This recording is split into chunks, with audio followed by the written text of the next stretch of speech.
வணக்கம் friends, welcome to my channel. இன்று நாம் பார்க்க இருப்பது ஃபில்டர் காஃபி டேஸ்டில் செய்யக்கூடிய இன்ஸ்டன்ட் காஃபி வைத்து செய்யும் காஃபி தான். இதற்கு நாம் செய்யும் முறையை பார்ப்போம். முதலில் ஒரு டம்ளரில் நாம் 1.5 ஸ்பூன் காஃபி பவுடரை போட்டுக்கொள்ள வேண்டும். இதனுடன் நாம் தேவையான அளவு ஜீனி போட்டுக்கொள்ளலாம். நாம் இந்த காஃபி பவுடரில் டம்ளருக்கு மிக குறைவான தண்ணீர் கொதிக்க வைத்து முதலில் ஊற்ற வேண்டும். தண்ணீர் நன்றாக கொதிக்க வேண்டும். நாம் இந்தளவு ஊற்றி பின்பு இதனுடன் நாம் 1 டம்ளர் பாலை கொதிக்க வைத்து சூடாக ஊற்ற வேண்டும்.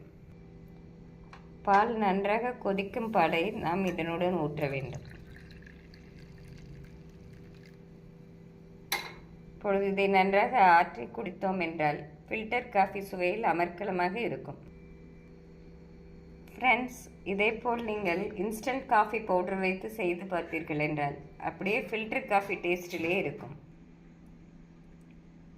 இதன் வாசமும் ஃபில்டர் காஃபி போலவே அருமையாக இருக்கும்.